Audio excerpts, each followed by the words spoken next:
Hey there, night owls and history lovers, settle in, get comfy, and let me take you on a journey back in time to one of the most legendary clashes of the medieval world, the Battle of Agincourt.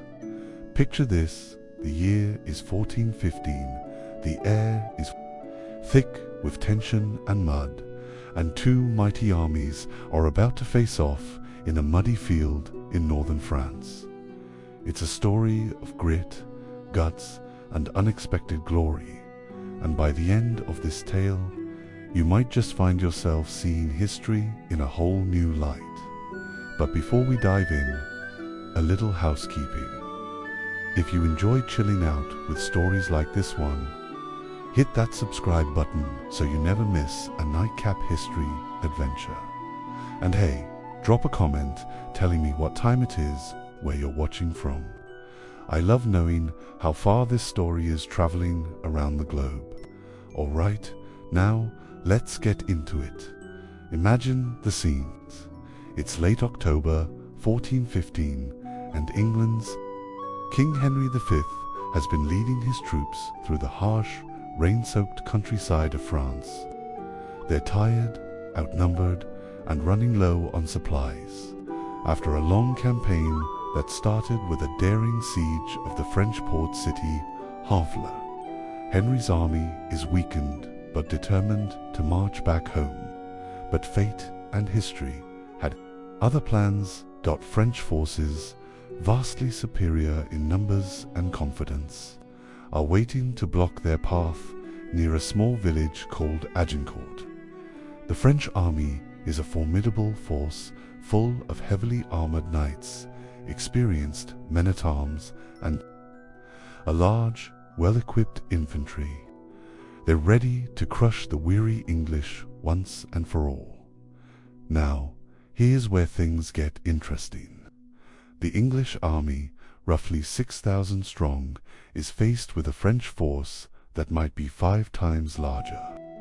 The odds seem hopeless. The terrain doesn't help either.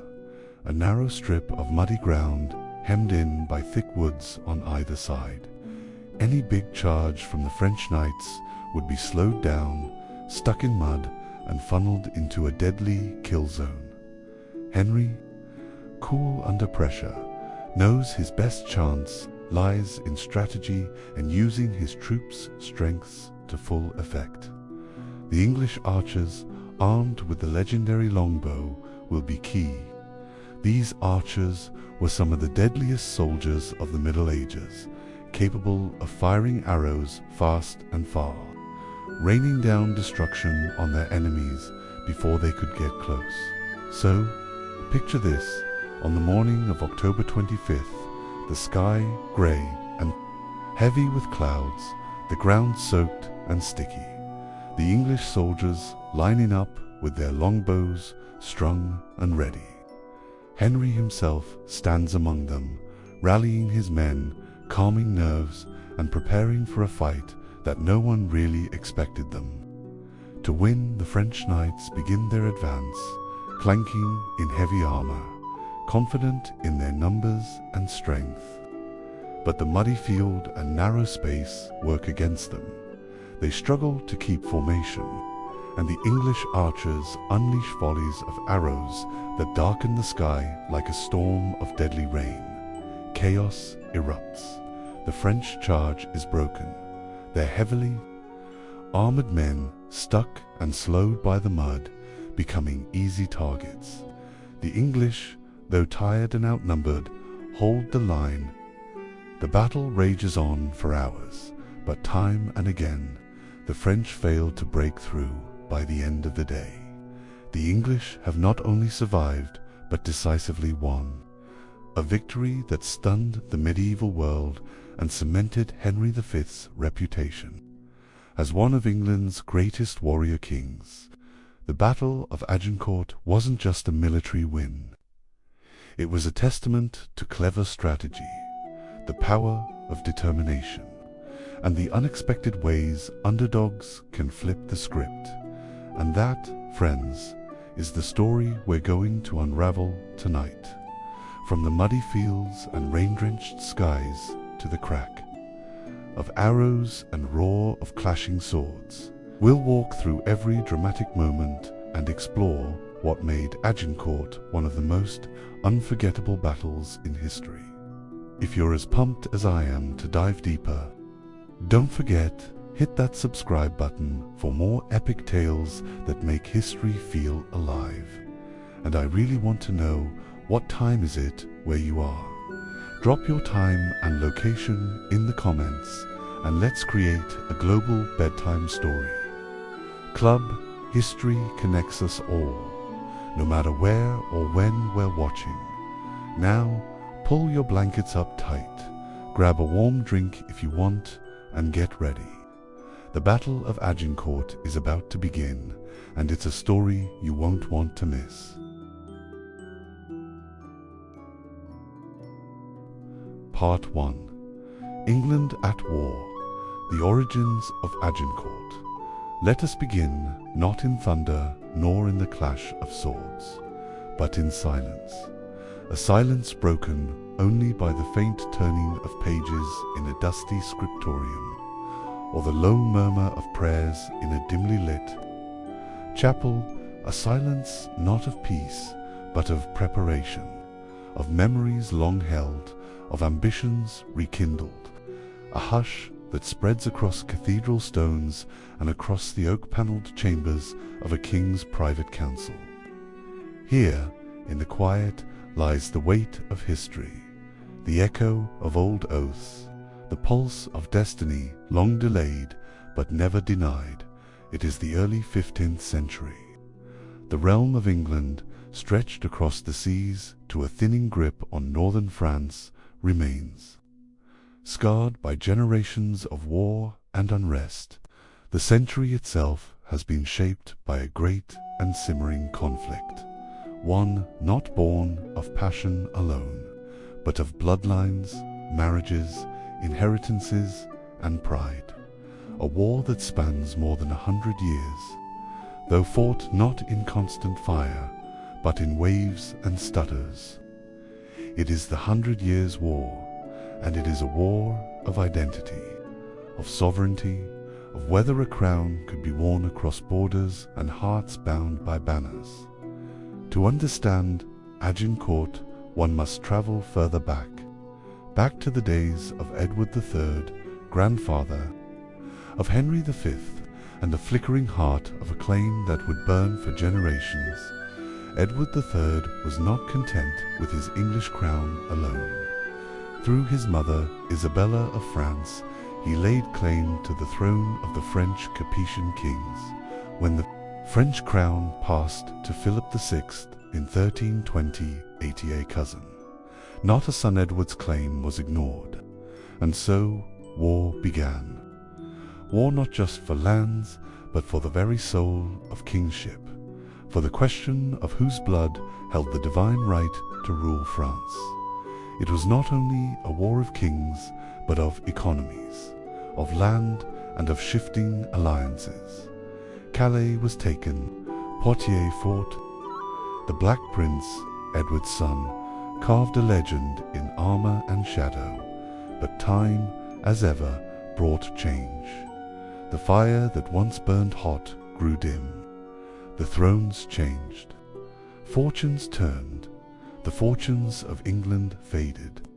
The war dragged on into the next generation, and then the next. French resolve hardened. English ambition faltered. And then chaos. Civil strife weakened rulers, and the heavy price of war. Down the crown and court alike, the luster of early victories dimmed under the weight of debt, disease, and disappointment. The reign of Richard II ended in deposition, his crown taken by Henry Bolingbroke, now Henry IV. The kingdom was uneasy. The legitimacy of the new Lancastrian dynasty was questioned.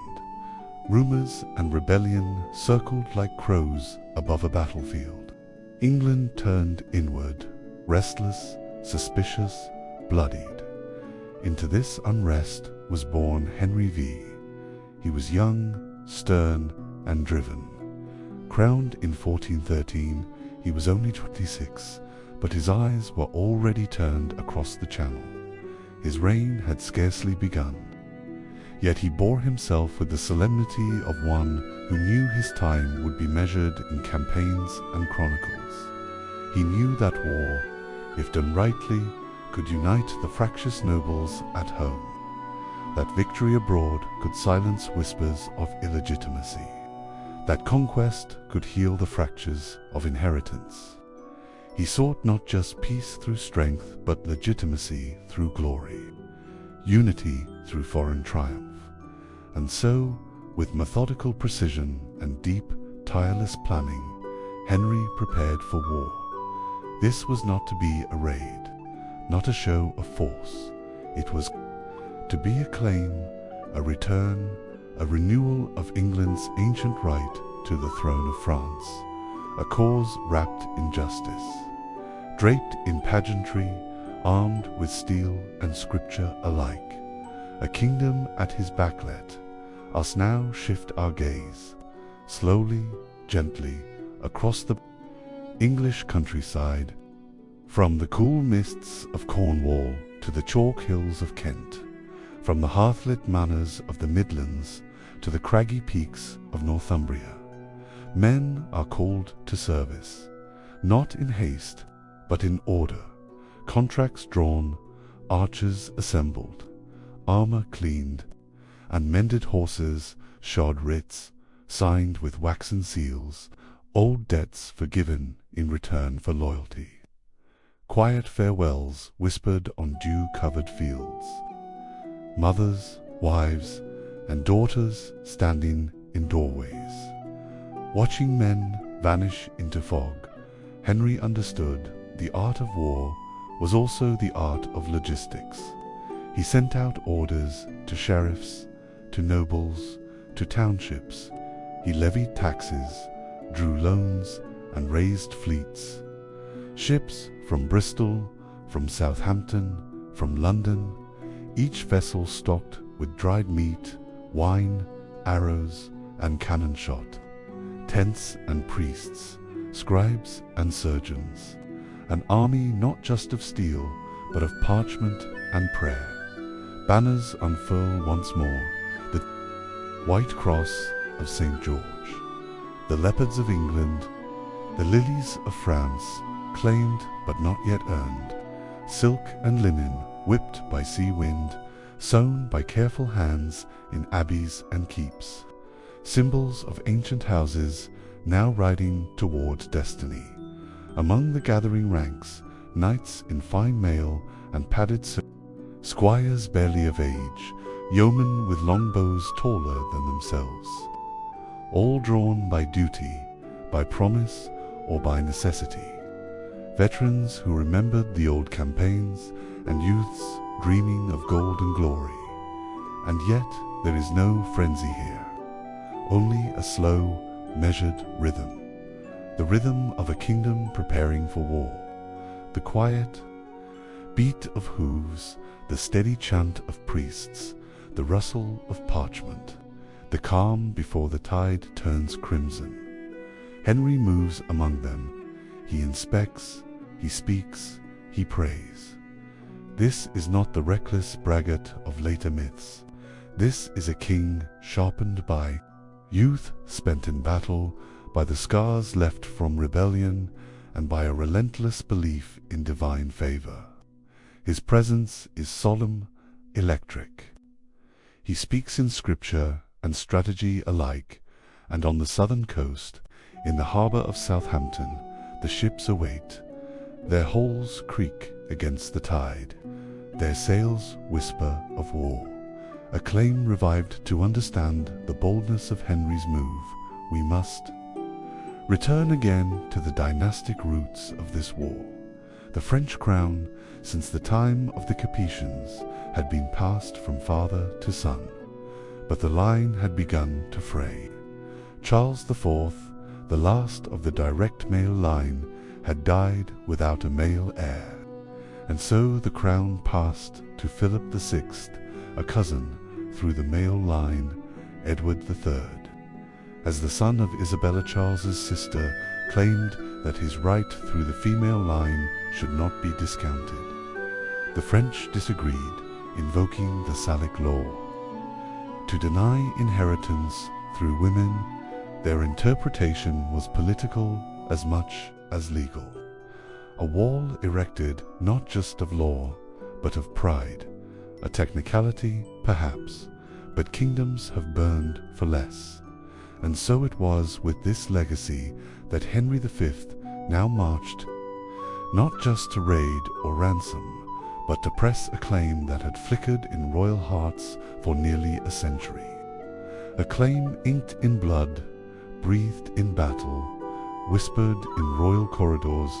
France, however, was no longer as weak as it once had been. It was a land torn by civil war between the Burgundians and the Armagnacs, but still vast and full of men ready to defend their soil. The soil of France had known too many invaders to welcome another without a fight. Henry knew this. He knew he could not take France with one blow, but he could begin. And the place to begin would be Harfleur. But that, dear listener, is for another. Chapter 4. Now, let the flicker of candlelight across a map be our companion.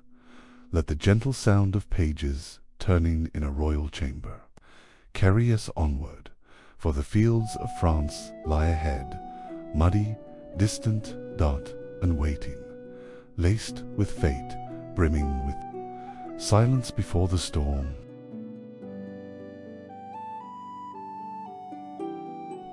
Part 2. The Making of a King, Henry V before Agincourt. Let us now draw our minds back in time, back to the tender and uncertain years before the battlefields of France would drink English blood. Let us walk softly into the long-shadowed childhood of Prince Henry of Monmouth, a boy not yet crowned, not yet hardened by war, but already shaped by forces larger than himself. Born in Monmouth Castle around 1386 or 1387, in the heart of the Welsh marches, Henry entered a world steeped in medieval tension, where borders were fragile and power was fleeting. The castle walls echoed not only with courtly laughter, but with the low growl of political discontent. His mother, Mary de Bohun, likely died when he was still a child, leaving Henry to grow beneath the stern gaze of his father. Henry Bolingbroke, man destined to become King Henry IV. The world into which Henry was born was not one of peace and order, but of ambition and uncertainty. Already the House of Lancaster cast a long shadow, and already the winds of unrest began to stir. From the moment of his first breath, the weight of legacy was placed upon his young shoulders, and his future was bound to the troubled fate of England herself. From his earliest years, Henry's life was touched by the quiet, persistent tremor of dynastic instability. His father's ascent to the throne was not through natural inheritance, but through political upheaval. In 1399, Henry Bolingbroke deposed his cousin, Richard II, and claimed the crown. It was a bold and controversial act, and though it was accepted by Parliament, it left wounds across the realm that would fester for decades. Henry IV's reign was marred by rebellion, most notably in the north, where the mighty Percy family, once loyal allies, turned against him, and in Wales, where the fiery Owain Glyndwr ignited a fierce and poetic uprising. Into this fragile realm stepped young Henry, not merely as a royal child of privilege, but as an heir in need of proving. At the tender age of 16, he was placed in command of English forces against the Welsh rebellion. It was a trial by fire, a crucible through which he would be forged. Far from the golden halls of court, he slept on the hard earth and endured the bitter Welsh winters, all while learning to lead men older, wiser, and far more skeptical than himself. These formative campaigns gave him not just military experience, but also a sense of the land and people he would one day rule. He saw the faces of common soldiers, felt the damp bite of mist on the borderlands, and learned to temper youthful boldness with tactical patience. These were not the grand campaigns of Arthurian legend. They were bitter, grinding conflicts. Henry faced guerrilla warfare, ambushes in the forests, and towns burned to ash. Yet he proved resilient. He learned to read terrain like a map of survival, to measure the temperament of his men like a seasoned commander. He learned that a good leader must be both feared and loved, both iron and mercy. In 1403, at the Battle of Shrewsbury, he fought against the Percy's former allies turned rebels. It was here that fate nearly took him. An arrow struck his face, embedding itself near his eye. The surgeons, likely without anesthesia, carefully removed it using a specially crafted tool. The wound became a permanent scar. Yet Henry survived. More than that, he endured. The scar became a symbol etched into his flesh like a badge of honor. It told the realm that their prince had bled. For England, it whispered of pain overcome, of courage beneath the crown. And with every glance in the mirror, Henry was reminded of what it meant to lead from the front, to risk life alongside those he commanded, to pay the price of kingship in blood. As the years passed, Henry matured into a man of discipline and ambition. He walked the delicate tightrope of power, navigating court politics with growing wisdom. Though his father loved him, there were tensions. Henry was sometimes kept at arm's length, excluded from the king's inner circle. Some chroniclers speak of a wild youth, of drinking and mischief, though much of this may be exaggerated by Shakespeare's portrayal of the prince in his plays. What remains true is that Henry did not waste his time. He studied craft, he observed, and he waited. He understood that his father's crown rested on uneasy ground, and that his own legitimacy would have to be earned, not simply through birth, but through righteousness, strength, and unity. He surrounded himself with loyal counselors and began quietly laying the foundation for the reign he would one day inherit. By the time he was crowned, he had shed the image of the reckless youth and emerged as a man fully aware of the burdens he would bear and the kingdom he must command. That day came in March of 1413. King Henry IV, weary and ill, died after years of struggling with a disfiguring skin disease and political turmoil. The crown passed smoothly to his son Henry V, without contest. On April 9th, 1413, the new king was crowned in Westminster Abbey. The weather, as if echoing the uncertainty of the moment, turned violent.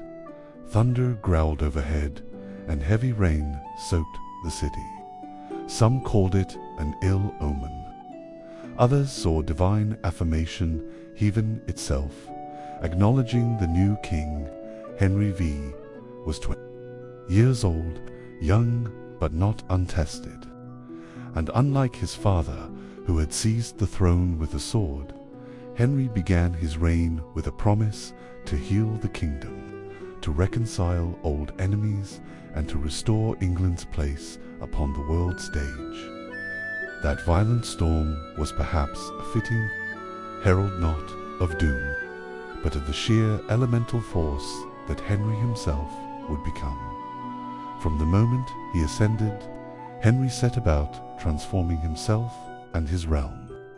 He adopted a stern and almost ascetic approach to kingship. He dismissed the youthful companions who had shared in his wild days, replacing them with men of virtue and skill. He cracked down on corruption, reformed the administration of justice, and restored order where disorder had taken root.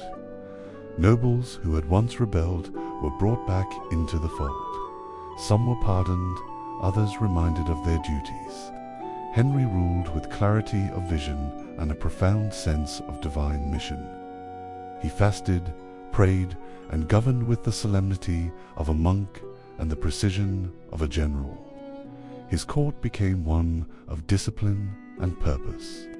In these years, England began to feel a new sense of unity, a belief that perhaps the age of division was giving way to something greater.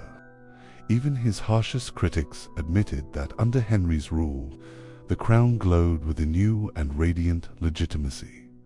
But Henry's eyes were not fixed solely upon England. They turned eastward across the Channel to the lands of France. The 100 Years' War, that long and grinding conflict over succession and sovereignty, had grown quiet in recent years. But it was not over. Henry, through his ancestry, laid claim to the French crown. It was a claim first made by Edward III and revived now with renewed fervor. Some said it was a pretext for war, a chance to rally the nobles around a foreign campaign rather than risk domestic unrest. Others believed Henry saw it as destinies, an obligation to restore English lands in France and to fulfill a dynastic dream. He sent envoys to the French court, demanding the return of Normandy, Anjou, and Aquitaine lands once held by his ancestors. He also asked for the hand of Princess Catherine, daughter of the French king, and a sizable dowry. The French response was derisive. They sent a box of tennis balls, mocking Henry as a boy unready for war. Henry took the insult, held it close, and began to prepare, not with fury, but with resolve. War was declared. The great lords of England were summoned.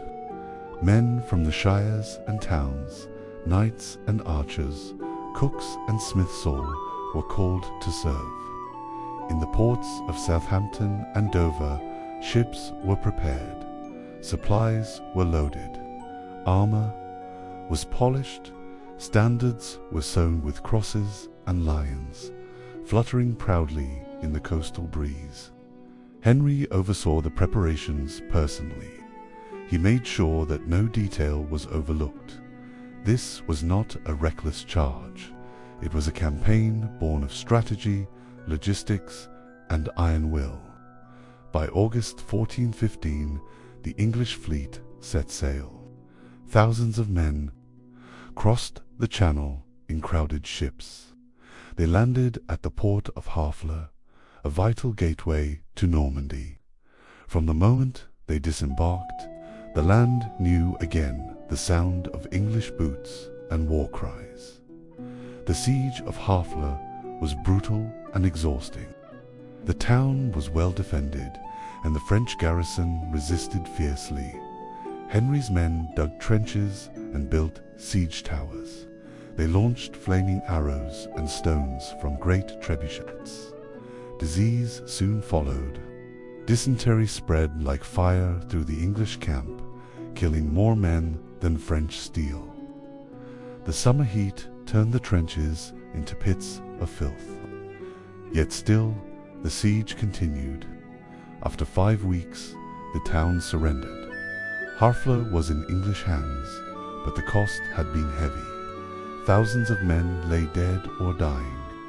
Henry's army, once bold and full of vigor, was now weakened and ill.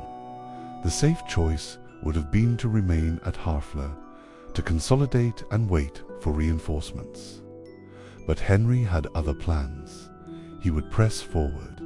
He would test fate once more. He would march across enemy land from Harfleur to Calais. It was an act of audacity, of defiance, and of conviction.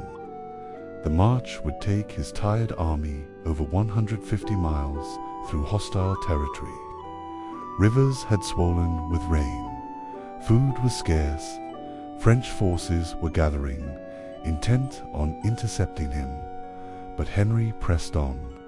He kept morale high with prayers and speeches. He led from the front. Every step was a challenge, every mile a trial. Of endurance, men collapsed from exhaustion. Horses fell and were left behind. The weather turned cold. The mud clung to boots and wagons. But the English marched on, bound together by loyalty, hunger, and hope. And Henry, always ahead, always vigilant, never faltered. And then, in late October, as mists curled over the fields, the two armies came face to face near a small village called Agincourt. The French outnumbered the English, perhaps 3-2. 1. Their armor gleamed, their lances tall. They blocked the road to Calais. They wanted revenge. They expected slaughter. But what they would find was something very different. A king not ready to surrender. A battle not yet written. A moment suspended between fear and glory. But the sun had not yet risen, and the fields were still. And so the story pauses on the eve of thunder. Shall we rest here? For tomorrow the arrows will fly. Part 3. The night before eve of Agincourt. The sun was sinking low when the English made their final camp. The skies above northern France had turned from leaden grey to deepening indigo, and the light that remained flickered in dappled shades through the skeletal arms of autumn trees. The army had marched for weeks, their boots soaked in mud, their bellies half empty, and their eyes weary from the unrelenting grind of the campaign. When they halted near the village of Maison-Celles, not far from the fields that would bear witness to the Battle of Agincourt, the men moved slowly, mechanically carrying out their duties with the resignation of soldiers who had come to understand the fragile line between life and death. Tents were pitched, fires lit, though there was little warmth to be found. Rations were sparse, a crust of bread, a handful of dried peas, a few strips of salted meat that cracked like leather when bitten. Still, they ate with quiet gratitude, not because the food was plentiful, but because they were alive, and because the stars were beginning to bloom above them, casting a pale silver bomb over their weary faces. The ground beneath their boots was soft and uneven, slick with the residue of rain. The air was cold, but not yet biting, filled with a tense quiet that seemed to muffle every sound. Men unpacked their gear with the mechanical repetition of routine, setting up camp as if by instinct. There was no singing, no raucous, laughter-only murmurs, the occasional bark of a sergeant, and the persistent whisper of wind threading through the lines. And in that wind was a promise not of victory or defeat, but simply of the reckoning to come. As the wind rustled through the hedgerows and grass, whispers passed among the ranks, low and uncertain. Word had reached them that the French army was close, very close. In fact, it was camped just across the fields, so near that some claimed to see the distant silhouettes of enemy tents glowing faintly like lanterns in the mist, and the numbers were troubling. The French host was vast, perhaps 30,000 strong. Knights, men-at-arms, crossbowmen, heavy cavalry, their banners fluttered in the distance like a forest of color and heraldry, a tapestry of noble houses, united by pride and vengeance, The English, by contrast, were exhausted and sorely outnumbered. Of the roughly 6,000 who remained, many were ill with dysentery or recovering from wounds sustained at Harfleur. They were surrounded by a foreign land, hemmed in by wooded ridges and soft, rain-swollen fields that would soon betray their footing.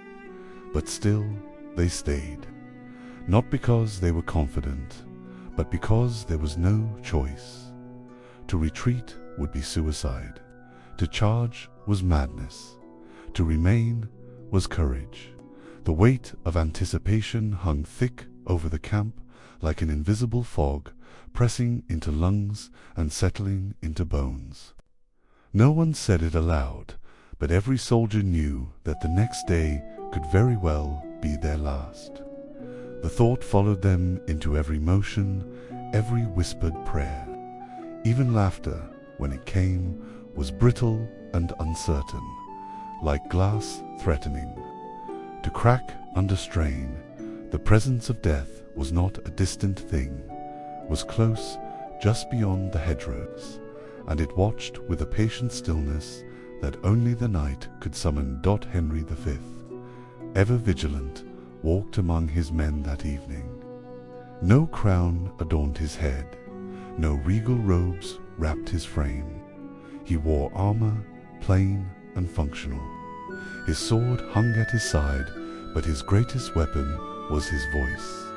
He moved quietly between the campfires, speaking to the soldiers not as a distant monarch, but as a leader who had marched beside them, starved beside them, prayed beside them. His words were not shouted proclamations, but calm, steady reassurances. He reminded them that they stood not for conquest, but for the honor of England, that every man, from knight to bowman, from cook to farrier, carried the spirit of the realm within him. Some bowed their heads when he passed.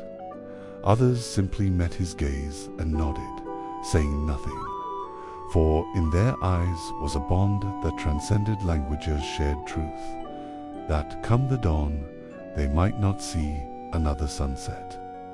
Henry knew this, and yet he asked them to trust him. There was no need for grand speeches or theatrical gestures. His presence was speech enough. The weight of his gaze, the quiet conviction in his voice, told them everything they needed to know. He was not merely their king, he was one of them, forged in fire and shadow, and willing to share whatever fate awaited. In a world where kings often ruled from gilded distance, Henry walked among the embers, and in doing so he lit a flame that burned in every soldier's chest. The campfires flickered like constellations scattered across the fields. Around them, groups of archers wrapped their fingers in linen, checking their bows for splits, restringing them with care. They whispered tales of Crécy and Poitiers great victories where the longbow had turned tides. But this felt different. The field was narrow and soft, the weather treacherous. The French knew they were coming and had time to prepare. Still, hope smoldered like coal beneath ash. The archers believed in their craft. They believed in the yew of their bows, the flight of their arrows, the training that had begun in boyhood and never ceased. Nearby, menatams sharpened blades, oiled breastplates, and said their prayers. Many carved small crosses into the wood of their shields. Others wept quietly, not from fear, but from love, family, of country, of life itself. The eve of battle brings not just dread, but clarity. Everything becomes sharper in those hours, the faces of comrades, the color of firelight on steel, the smell of cold earth and woods. These moments passed slowly, yet with heavy certainty. Men cleaned their boots, retied loose straps, adjusted their armor in ritual silence. Small tokens were exchanged: an amulet, a ribbon, a carved token from Homas, if these mementos might protect them in those quiet moments. Each soldier was alone with his thoughts, reviewing his life not as a full narrative, but in flashes: a mother's face, a lover's smile, a sunrise over a field far from France. These became the armor of memory, stronger than steel, and above them all the stars wheeled silently. The night was not entirely dark. A pale moon hung low in the sky, casting long, ethereal shadows that stretched like ghostly fingers across the field. The French camp, too, was stirring. Over there, across the meadow, beneath rich silk tents, nobles dined on warm meals and drank fine wine. They played dice, discussed heraldry, and debated which English lords would fetch the best ransom. Many were confident, some perhaps too much so. They believed the English were trapped, that the coming battle would be no more than a slaughter, a formality. But a few older knights, grizzled veterans of past wars, stared into the darkness and said nothing. They had seen what the English longbow could do. They had seen small armies hold against vast ones, and in their silence was a different sort of understanding, one born not of books or strategy, but of blood and bitter memory. Beneath their gleaming armor and velvet cloaks, the older warriors carried scars, not all visible. They knew that battles are not won by numbers alone, and that terrain, weather, and willpower often conspire against even the finest army. These veterans held their tongues not from fear, but from wisdom. They had danced with death before, and they knew her steps well. Across the fields, they felt her drawing near again. Back in the English camp, hymns were sung in quiet voices, psalms murmured in Latin. Some soldiers carved their names into pieces of wood and tucked them beneath their jerkins, should their bodies need identifying. Others wrote final letters. Two loved ones, folded and tied with ribbon, never knowing if they would be delivered. The chaplains moved softly from cluster to cluster, offering blessings, hearing confessions, placing trembling hands upon sweating brows. The night grew colder. Frost clung to the tips of grass and the rims of helmets. And still the fires burned low. Most men did not sleep, though many closed their eyes. There is a kind of rest that comes not from peace, but from utter exhaustion. And so they lay, not dreaming, but drifting between prayer and memory, between the life they knew and the fate that waited beyond the sunrise. Even the animals sensed the stillness, the pregnant pause before chaos. Horses stamped their hooves lightly, pawing at the cold soil as if unsettled by an instinct older than language. The silence was deep, not empty but full of unsaid words, of hidden fears, of final hopes. It wrapped the camp like a shroud. Time seemed suspended, each heartbeat stretched into eternity. Henry, too, slept little. He remained in his pavilion, long past midnight, writing letters, speaking in hushed tones with his captains, reviewing the terrain one last time. He understood what lay before them. He knew the field narrowed between two wooded areas, creating a natural bottleneck. If the French attacked headlong, their numbers would work against them. The mud would slow their advance. The longbows, if placed well, could cut down the first wave before it reached the English line. There was no guarantee of victory, but there was a chancer, narrow window opened not by strength, but by circumstance, discipline, and resolve. And in that narrow window, Henry placed his faith. He knew that God favored the just, and he believed, truly believed, that his cause was righteous. His captains listened with the quiet respect that only real leadership commands.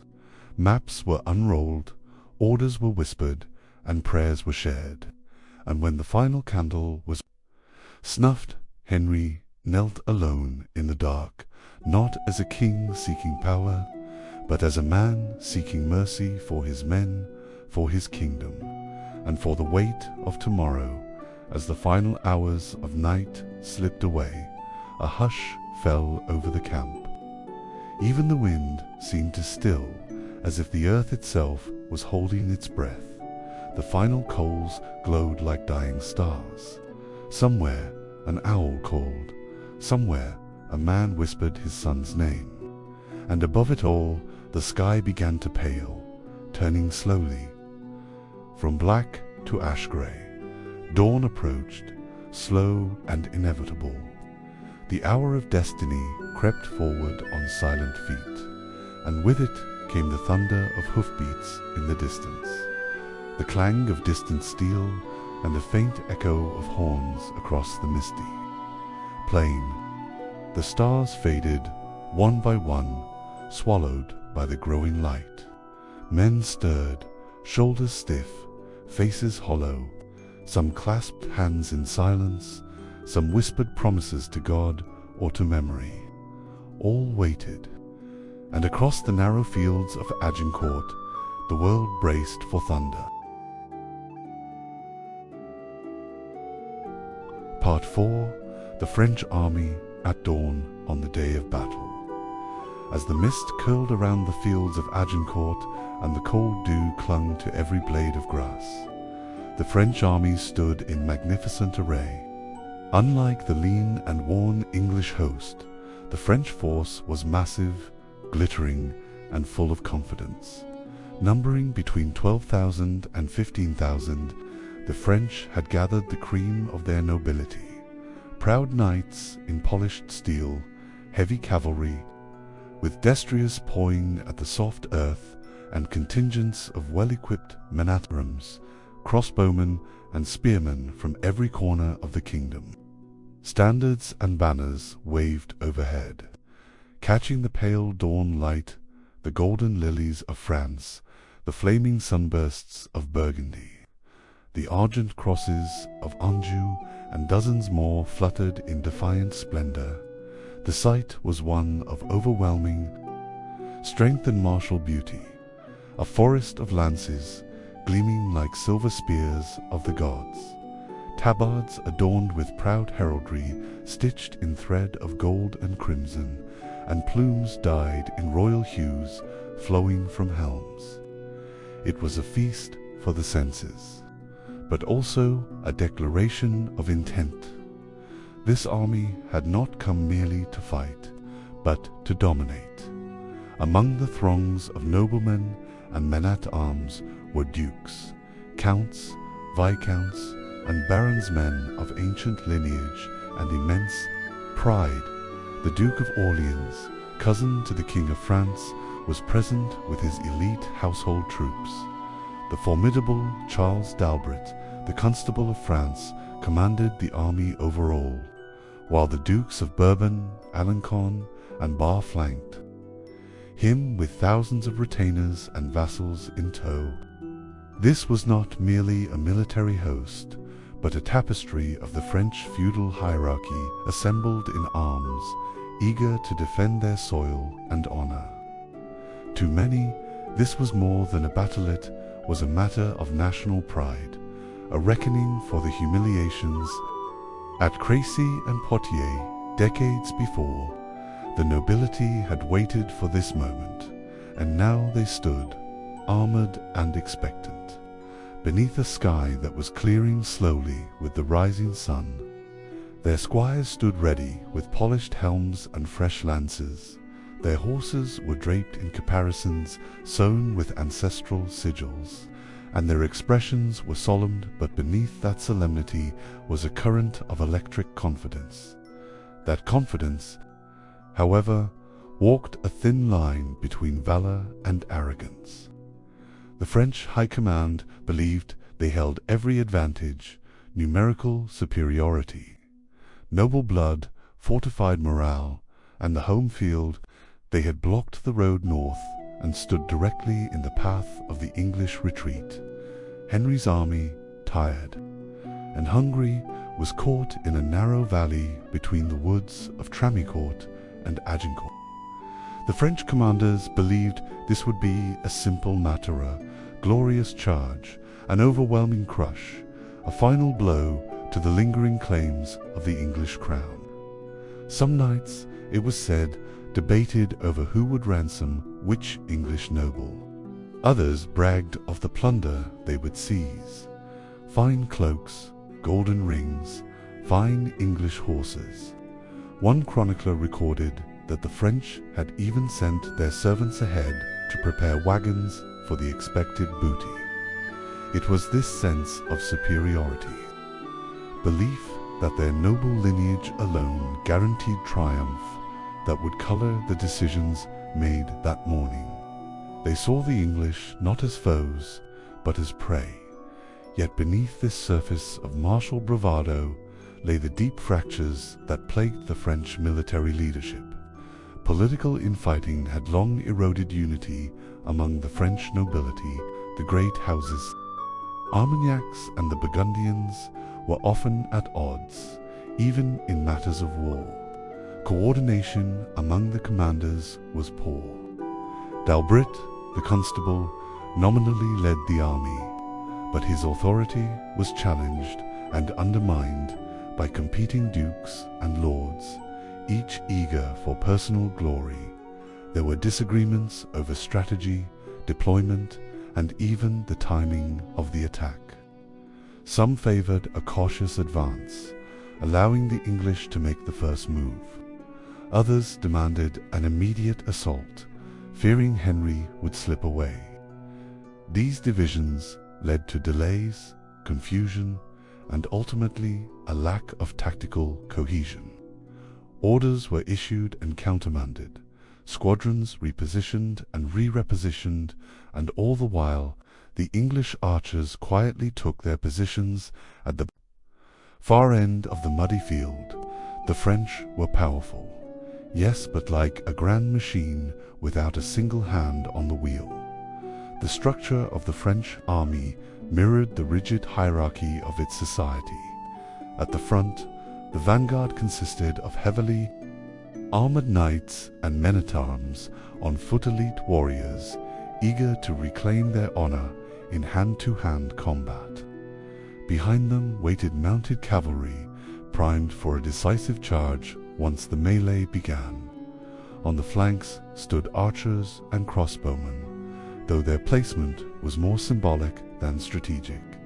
The French high command, drawn from the chivalric elite, often viewed missile troops as secondary to the knightly ethos of sword and lance. This emphasis on nobility over efficiency meant that their archers were poorly utilized, their positions marginal and their instructions vague, and the terrain did not favor them. The field narrowed between two dense woods, creating a funnel that would restrict movement and turn their numbers from an asset into a liability. The ground was soaked from days of rain, churned by tens of thousands of boots and hooves. The mud clung like quicksand, and each step would demand effort. Yet, in their confidence, many French knights ignored the signs. They believed that valor alone would carry them forward. Their armor was a marvel of craftsmanship. Articulated plate harnesses forged by the finest smiths in Milan and Paris. Greaves and gauntlets adorned with etched vines and inlaid gemstones. Helms crested with swan feathers and gilded wings. Their swords were masterpieces, their lances tipped with hardened steel. But this splendor bore a hidden cost. The armor was heavy, exquisitely protective, yes, but exhausting to wear on foot across a muddy, uneven field. The sheer weight of it would sap energy before combat even began. Horses, too, were burdened with barding and barded caparisons, and they would find little traction in the wet soil. What was designed for open plains and glorious charges now faced the wet, narrow, constricting corridors of a natural bottleneck. Still, the knights prepared themselves, boasting of the deeds they would perform, invoking Saint Michael and Saint Denis, tightening their mail, drawing their visors down with a final, echoing clang. The air was thick with oaths and promises, with the scent of oil and leather, and the bracing chill of an October morning. Despite the splendor and pride, cracks in discipline began to show. Younger knights, eager for glory, argued over who would ride in the vanguard. Orders were questioned or interpreted loosely. Impatient cries rang out across the host, calling for movement, for the honor of France, for the blood of the usurper. Henry, the older commanders, urged caution, recognizing the unfavorable terrain, but their voices were drowned out by the swelling tide of ambition. These tensions mounted minute by minute as dawn advanced toward mid-morning. Meanwhile, the English stood silently across the fields, smaller in number, their bows strung and ready, their stakes planted, their expressions unreadable beneath steel and sweat. And as the first horns sounded from the French ranks, the fate of both armies was sealed, not by numbers, nor by bloodline, nor by the proudest heraldic crests, but by the choices made in those final moments when silence gave way to charge, and pride met preparation in the muddy, misted heart of Agincourt. Part 5. The opening assault, the charge. Into Agincourt, the opening movements of the Battle of Agincourt began, not with the thunder of hooves, but with a silence so profound it seemed to press against the eardrums of every man present. The sky had lightened to a bleak grey, thick with mist, and the distant silhouettes of both armies stood like shadowy titans in the morning haze. It was the kind of cold that crept beneath steel, that gnawed at fingers, and made men curse in silence. The men of Henry's army stood still, bodies trembling, not from fear, but from the chill that soaked into bones. Henry's men waited behind their sharpened stakes, planted at angles in the soft mudder, deadly thicket designed to break cavalry charges, and impale oncoming riders. These wooden stakes were not only defenses, they were grim warnings to the enemy, a forest of jagged intent. The longbowmen, arranged in a broad wedge on the flanks and center, had been instructed to hold their fire until the enemy advanced within range. Their arrows, tens of thousands of them, lay in bundles at their feet, fletched with goose feathers, tips blackened and barbed for penetration. The craftsmanship of these arrows was the quiet echo of countless English villages, each shaft carved by hand, each feather bound with care. Behind the archers stood the small corps of English Manhattans, weary, armored, and prepared to hold. The line, they said little. Their silence was not fear, but readiness. They had been outnumbered, starved, diseased, and surrounded, and yet they stood firm. These were men who had buried comrades, who had marched through sludge, who had endured every humiliation the march to Calais could offer, and still they waited. Then, across the field, came a signal trumpets from the French lines, a roll of drums, the fluttering standards advancing. It had begun. The first French movement was tentative, a slow advance of heavily armored men-at-arms on foot, their gleaming helms bobbing like waves on a steel sea, the sound of armor creaking, of boots squelching into the mud became a dissonant rhythm that grew louder with every yard gained. Behind them, cavalry units stirred, and heralds shouted commands that echoed dimly across the sodden field. The vanguard of the French army, over 2,000 strong, began their march toward the English line. These men had donned their best, believing this day would bring glory and ransom. Many were nobles, festooned in heraldic display, gold-threaded tunics beneath their breastplates. The mud clung to their greaves and sabatons, pulling at their feet with every step. It was as if the earth itself conspired against them, jealous of their ambition. The rain from previous days had turned the ground into a sucking morass, and the weight of their armor made progress excruciatingly slow. Some slipped, others lost their footing and were helped up by comrades. Still, they advanced in tight formation, shields up, visors down, their breath misting in the morning cold.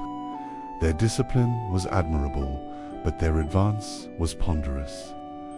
Like oxen through mire, at their flanks were crossbowmen and infantry not yet engaged, watching with growing concern as the field swallowed boot and hoof alike.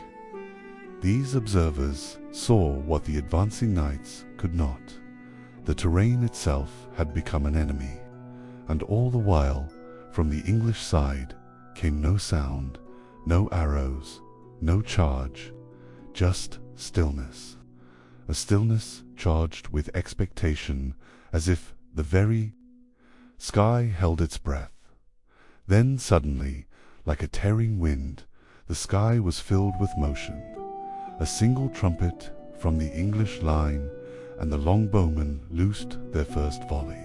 The arrows rose in a dark arc, silent at first, then hissing as they fell, thousands at once, like the wings of crows descending. The sound was like a great storm moving through a forest.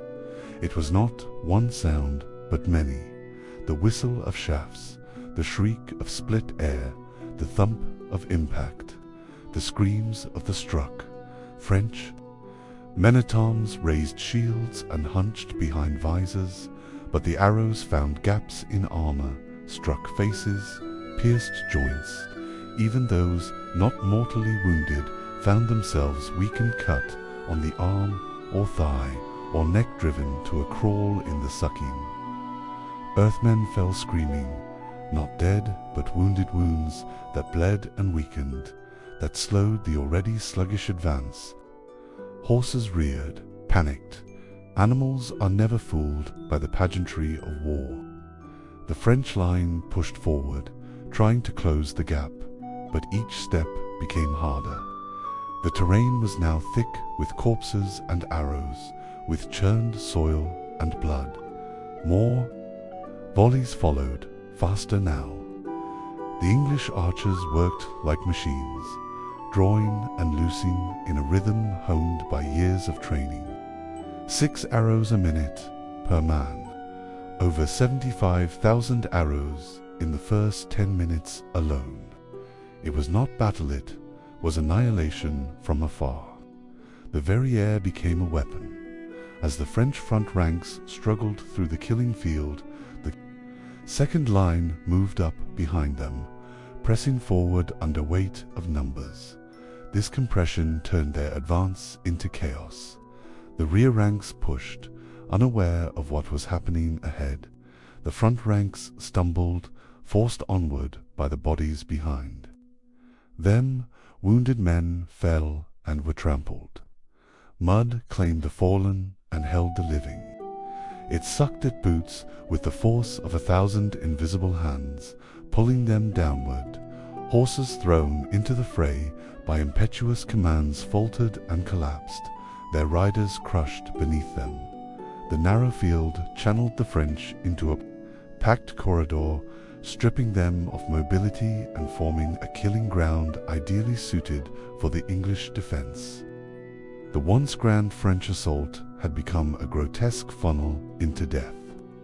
Archers shifted their aim to target the denser masses, and arrows rained with unrelenting force. Some French knights, desperate to reach the enemy line, abandoned order and charged individually. They were cut down before they could raise a sword. The cries of the wounded echoed across the valley, shouts for help, screams of agony, prayers choked in blood and mud. Still, more came. More fell. Henry's men-at-arms prepared for the inevitable clash. Behind the wall of stakes, they watched.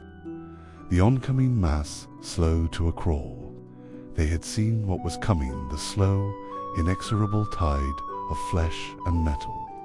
As the French advanced within 50 yards, the longbowmen shouldered their bows, drew sidearms, mallets, swords, axes, and surged forward to flank the enemy.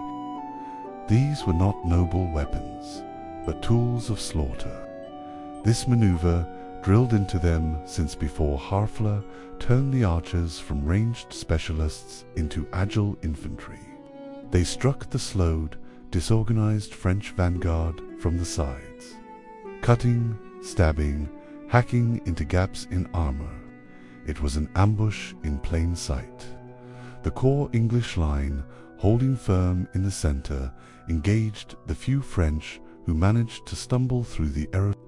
It was brutal, close, suffocating combatmen screaming inches from each other. The clang of steel on steel, the wet thud of blades meeting flesh. Henry himself was in the thick of it, fighting beside his nobles, shouting encouragement, deflecting blows, his armor dirtied with the same mud as his soldiers. This was no distant king. This was a warrior, and around him the English line held, not because they were stronger, but because they were together, because they had no choice. The battlefield, already sodden and churned, became a pit of horror. Bodies piled upon bodies. Horses writhed and screamed as they were brought down by arrows or collapsed under armor. The smell of blood mingled with the stink of wet wool, unwashed bodies, and the iron scent of torn flesh. French formations disintegrated. Commands could no longer be heard over the din. Officers were cut off, their voices lost in the chaos. And still the arrows came. The longbowmen, moving like swarms, looted the quivers of the dead and kept firing. Some picked up enemy weapons and turned them against their owners. The mud, once merely an inconvenience, became a death trap. Men drowned in it, dragged down by the weight of their plate harness. There were stories later of knights begging for air, choking on filth and blood, their hands clawing at the sky. Blood soaked into the soil and ran in rivulets down the gentle slopes. By mid-morning, the French vanguard had been defeated in noble combat, but suffocated, skewered, and broken by terrain, steel, and arrow. The second wave hesitated. The third did not move. The battlefield was not just a place of battle anymore. It was a graveyard being written in real time. And above it all, the English banners fluttered in the mist, stained with mud but unbound. They had become symbols not of pride, but of grim endurance. Henry's voice rang out, calling for steadiness, for unity.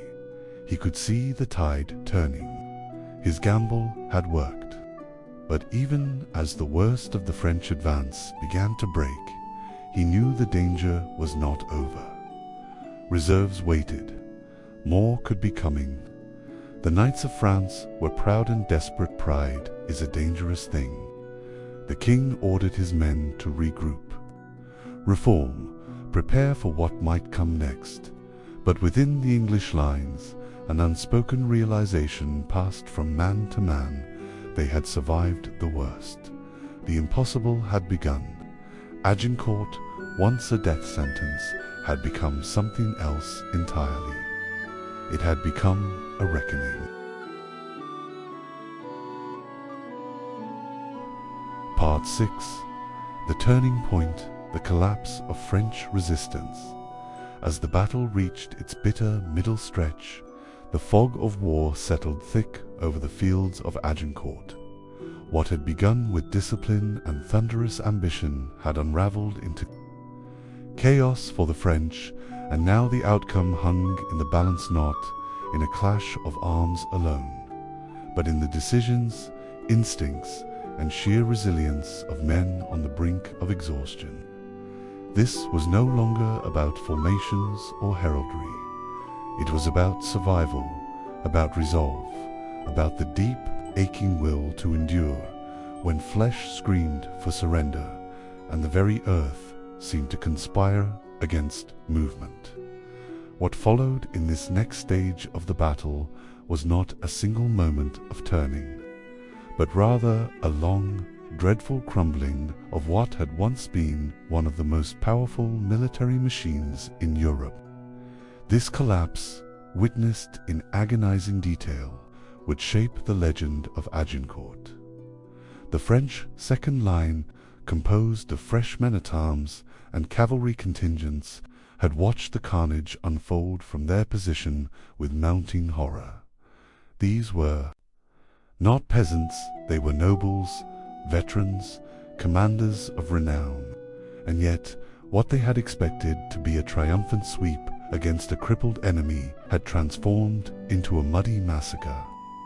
The first wave had been annihilated, not through glorious combat, but by a perfect storm of terrain, tactics, and unrelenting English arrow fire. Still, the second line was bound by honor, by pride, and by the certainty that retreat now would be unthinkable. So they advanced. The ground offered no mercy. Already churned to sludge by the passage of thousands of feet and hooves, it now swallowed the second wave with equal cruelty. Men sank up to their ankles, then their knees.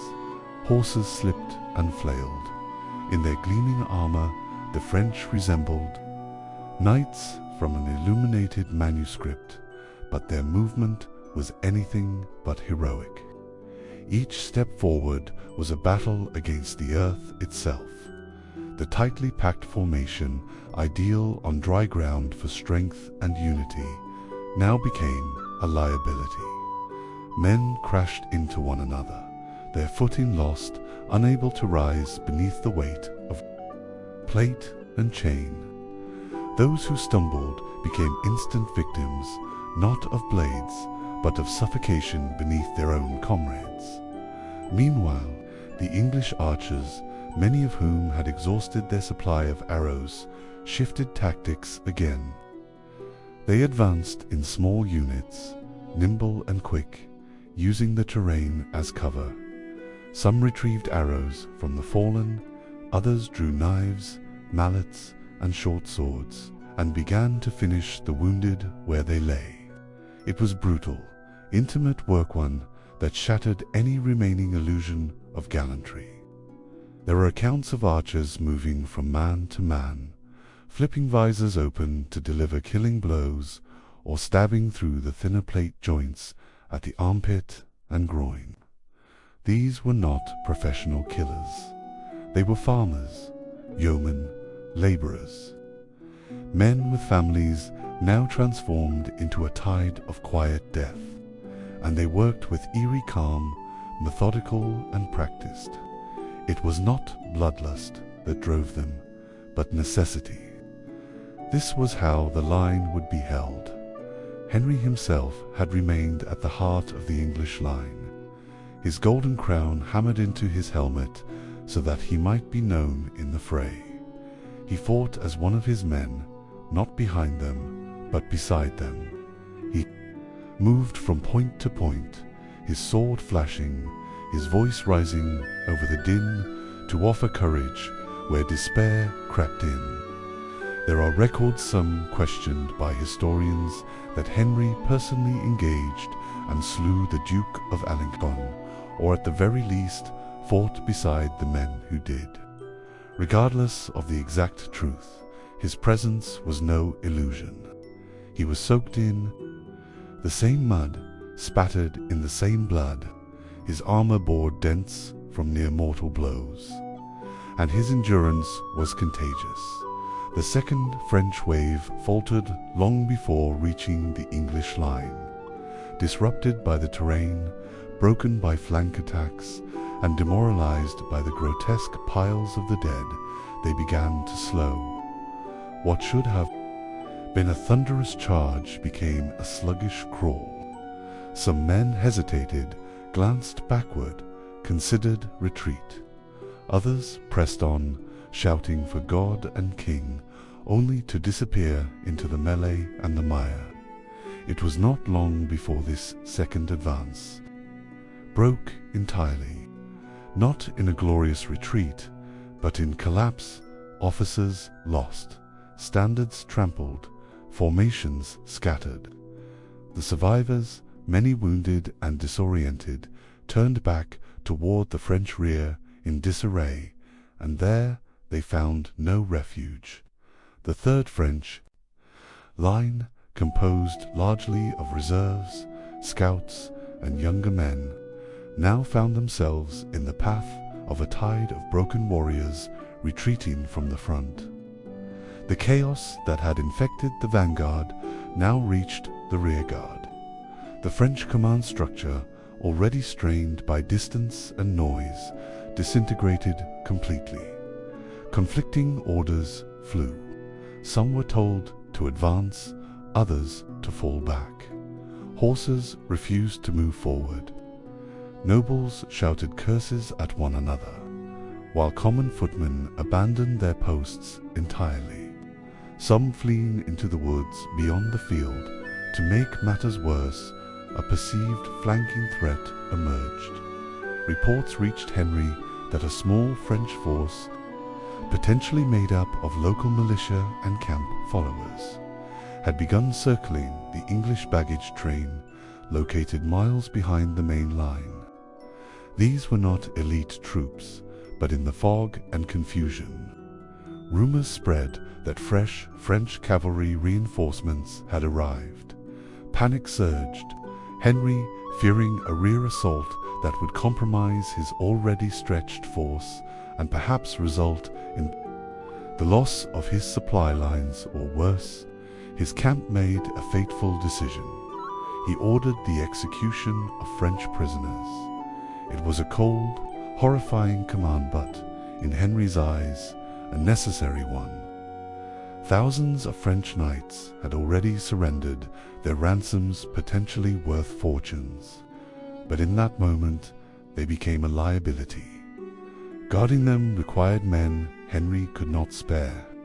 If the French renewed their attack and those prisoners rose up or were freed, it could spell disaster. So Henry gave the order. English men-at-arms and archers who had taken prisoners during the earlier fighting were forced to slaughter them. Many hesitated, some refused, but others obeyed. The killing was systematic and unceremonious, not in the heat of battle, but in the cold quiet after. French nobles, many of whom had expected to survive the day and be ransomed, were cut down. In their bonds, the bloodshed was so appalling that it shocked even some of Henry's closest advisors. It became one of the darkest episodes in the history of medieval warfare, a grim counterpoint to the myth of Agincourt. But this act, as dreadful as it was, shattered the final nerve of the remaining French. Those who might have rallied now fled. In earnest, the battlefield, once a proud display of chivalric banners, was now a wasteland of shattered wood, fallen steel, and trampled flesh. Here and there, knots of resistance remained, groups of Frenchmen atoms refusing to surrender, fighting to the last. But they were isolated, overwhelmed, as the sun finally crested through the mist, casting an eerie golden light across the ruined field. The final cries of battle faded. Agincourt had been won, but what was left was not victory in the traditional sense. It was survival. The English, too, were spent physically, mentally, spiritually. They were wounded, cold, starved. Many had fought for hours with little food, water, or rest, and yet they had endured. Around them, the field bore witness to what they had accomplished. An army of perhaps 6,000 had destroyed one 4 or 5 times its size. The French nobility had been gutted. Some of the highest-ranking men in the realm lay dead in the mud. Their banners, once bright and noble, had fallen silent. Henry walked the field after the battle. His steps were slow, cautious. He spoke prayers for the dead. He gave orders for the burial of both English and French alike, and for the naming of the fallen where possible. His own clothes were ragged, his armor tarnished, his voice hoarse, but he was victorious. Agincourt had passed into legend even before the sun set on that bloody day. What remained now was the long march back through enemy lands, with prisoners in tow, across rain-swept roads and hostile terrain. But as his men gathered their wounded and buried their brothers, they knew something unshakable had been earned. Not just a battle or a crown, but a place in history. Agincourt was no longer a field in France. It was a memory, a myth, a warning. And above all, it was a story that would echo through the ages, written in mud and blood, and the enduring cry of those who refused to break. Part 7. Aftermath and Legacy. The shadows that followed Agincourt when the final clang of steel had faded into silence, and the screams of the dying gave way to the haunting stillness of twilight. The battlefield at Agincourt stood not as a stage for celebration, but as a graveyard. The French nobility lay scattered like fallen stars in the mud, and the surviving English exhaust, bleeding and numb, stared across a landscape that seemed both surreal and sacred. They had achieved the impossible, and now the weight of that victory settled upon them like a cold mist. Agincourt was not merely a moment of triumph. It was the birth of legend and the beginning of an uncertain road that would stretch far into the coming decades. Yet, as the last cries of combat ebbed away, a quiet dread settled over the field. The silence was not peace, it was the weight of memory beginning to take hold. The English began the grim work of burying the dead. Thousands of corpses, armored and unrecognizable, lay tangled together. The thick mud clung to them as if the earth itself wished to conceal the scale of the slaughter. For days, the survivors sifted through the remains, separating friend from foe, marking graves where they could. Wooden crosses rose from the mire like skeletal trees, and prayers drifted across the field, quiet and reverent. King Henry, though exhausted, personally oversaw these rites, emphasizing respect even for the enemy. He ordered that nobles were identified be treated with dignity, those whom he had ordered killed as prisoners in the heat of crisis. This was not sentimentality. It was strategy, symbolism, and conscience mingled together. The burial process was harrowing. Body after body was rolled, heaved, or dragged into makeshift pits. Often, the fallen was so disfigured or waterlogged that identification was nearly impossible. Armor was pried off by blackened fingers and rusted tools. Some was reclaimed for reuse, others for scrap. Even animals, the horses that had died in screaming chaos, were given rudimentary graves to prevent disease. The men worked with hollow faces, knowing that for each enemy they buried, they were also interring a mirror of themselves. What they saw in the carnage was not just victory, but their own mortality. The casualty figures were staggering. Among the French, estimates ranged from 6,000 to 10,000 dead, a catastrophe for a single day. More than 100 nobles had perished, including constables, dukes, counts, and knights from nearly every major family in northern France. It was not just a military defeat, but a decapitation of leadership. The loss shattered the morale of the French court, already fractured by the madness of King Charles VI and the feud between the Armagnac and Burgundian factions. The flower of French chivalry had been cut down in the fields of Picardy, and its absence would haunt the realm for a generation. Families went into mourning across France's grand halls, stood silent. Banners were lowered, and sons who had gone to battle never returned. The absence of these men caused ripple effects that changed land inheritance, shifted allegiances, and left entire territories rudderless. Armagnac supporters pointed to Burgundian betrayal. Burgundians whispered of cowardice and poor command. As the names of the fallen filled court records and church scrolls, France found itself not merely humbled, but spiritually bereft. The English losses, while significantly lower, were still keenly felt. Contemporary chronicles vary, but most place English deaths between 300 and 600.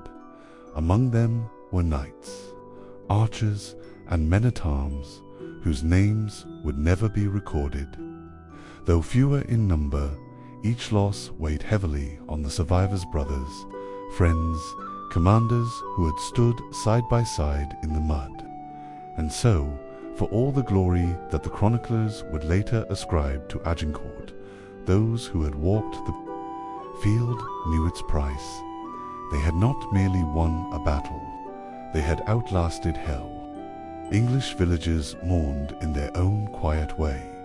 A blacksmith's son who had not returned, a reeve whose body lay in France, a constable who had left behind 5 children.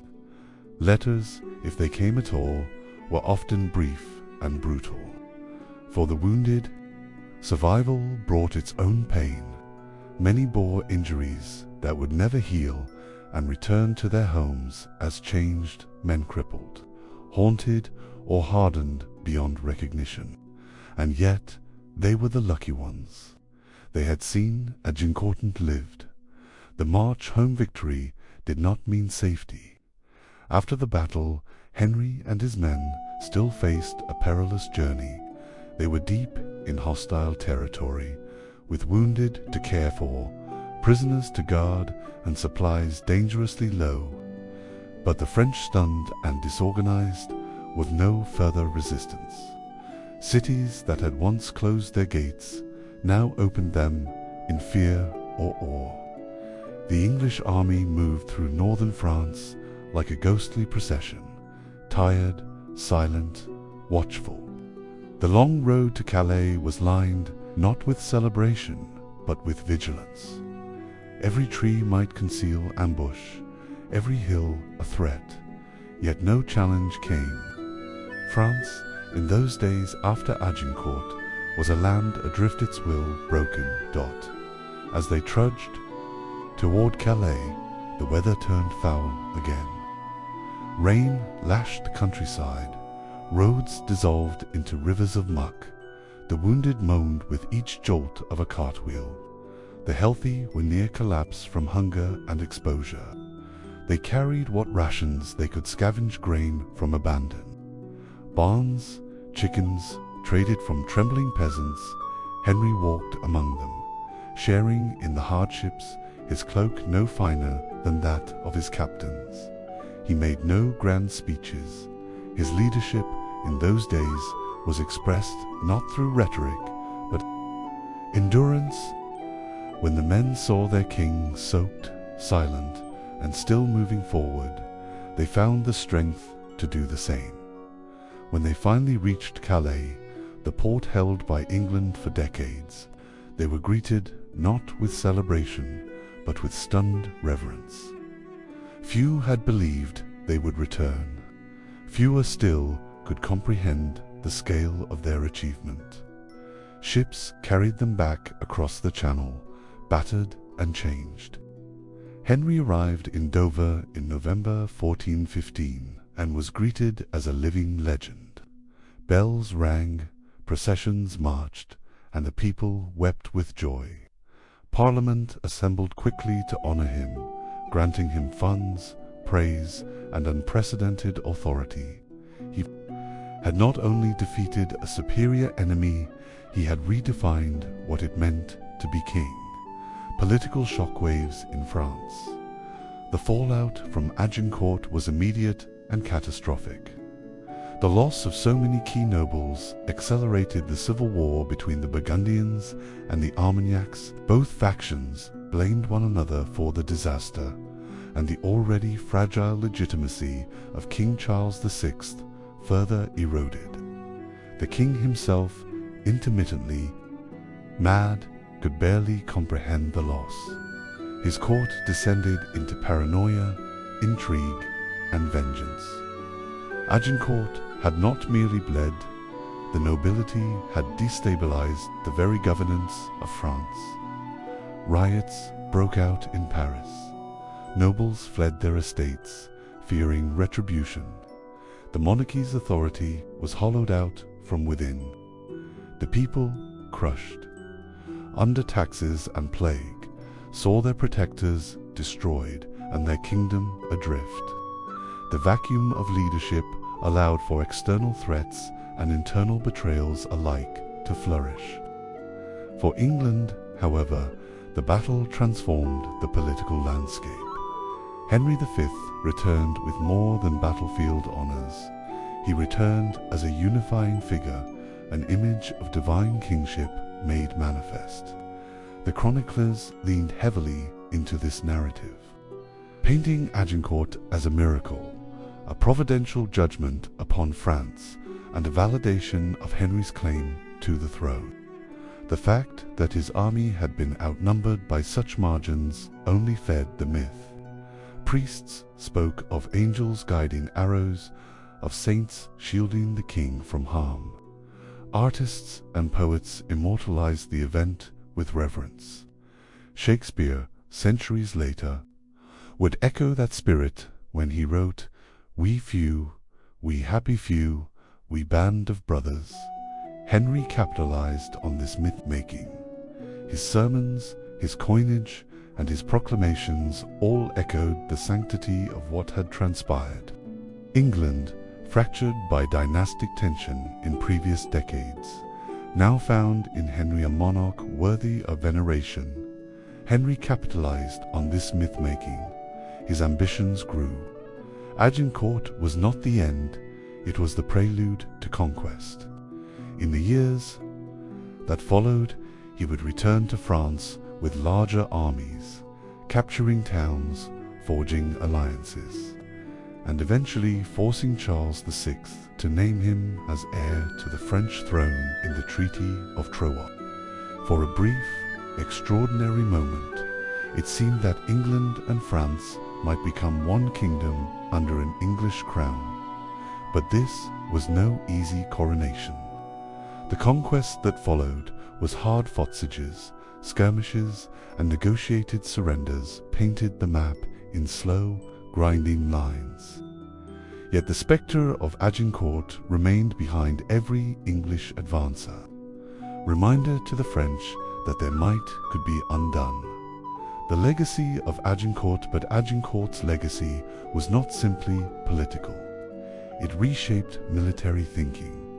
The battle exposed the vulnerabilities of chivalric warfare, of heavily armored cavalry charging headlong without accounting for terrain, weather, or the deadly efficiency of common soldiers with bows. It proved that discipline, cohesion, and tactical innovation could triumph over numbers and tradition. It was a democratization of war in some ways. The yeoman archers of England, drawn from towns and villages, had humbled the finest knights of Europe, and they would be remembered for it. Military theorists in Italy, Spain, and even the Holy Roman Empire began to re-evaluate cavalry tactics. Manuals were rewritten, armor design changed.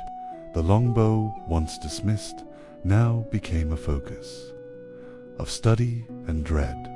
Culturally, Agincourt became a touchstone for English identity. It represented courage against the odds, steadfastness, divine favor. It fed into a growing sense of national pride that transcended the aristocracy.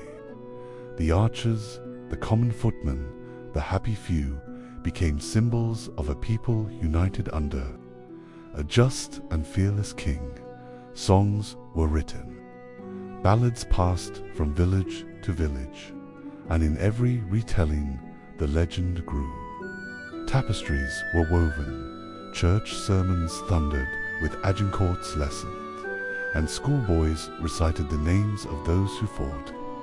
The idea that a single, righteous leader could unite a fractured people and triumph over tyranny became embedded in English consciousness, but for France, the memory was more complicated. Agincourt was a wound that never fully healed. It became a symbol of hubris, of the dangers of internal division, of the price of underestimating one's enemy. The nobility reeled for decades from the loss, and many families never recovered. It would take the rise of figures like Joan of Arc to restore French pride and military confidence. Joan, in her own way, would later invoke Agincourt's devastation as the cautionary tale that justified her divine mission. Personal Tolland, what of Henry? Though glorified in life and death, he remained a man marked by war. The toll of campaign after campaign etched itself into his body. He would return to France several more times, never relenting in his vision of a united crown, but he died in 1422 at the age of just 35, likely of dysentery, before he could see his dream fulfilled. His infant son, Henry VI, inherited both the English crown and the French claim but lacked his father's strength, leading eventually to the calamities of the Wars of the Roses. Henry's death marked the beginning of a slow unraveling. The crown that had gleamed so bright after Agincourt now teetered on the edge of conflict and madness. The infant king would grow to preside over some of the darkest chapters in English history. Many veterans of Agincourt lived to tell their stories, though few found comfort in the memories. Some became celebrated heroes, granted land and titles. Others returned to poverty, their moment of glory fading into the struggles of daily life. And still others, those who had taken part in the execution of prisoners, or had witnessed friends drown in mud-carried unseen scars. Their stories, when shared, were often met with awe or disbelief. Some found solace in religion, others in silence. A few tried to write down their accounts, but the enormity of what they had seen often defied the page. The battlefield today, the site of Agincourt today, is quiet farmland, dotted with memorials. The fields no longer echo with war cries or hoofbeats. Wildflowers bloom where thousands once fell. There is a museum, modest and reverent, and a stone cross erected in honor of the fallen. For centuries, historians have studied the battle, debating numbers, strategies, motivations, but even the coldest academic analysis cannot erase the profound human cost that lay beneath every statistic. On clear mornings, mist still rolls across the field, and visitors say the silence holds a wet something unseen but deeply felt. Conclusion. A battle beyond its day. Agincourt was not the end of the 100 Years' War, nor did it secure England's long-term control of France. Within a generation, most English gains would be lost. But the battle itself, its drama, its symbolism, its legend would outlast empires. It was a moment where everything aligned: leadership, discipline, terrain, courage.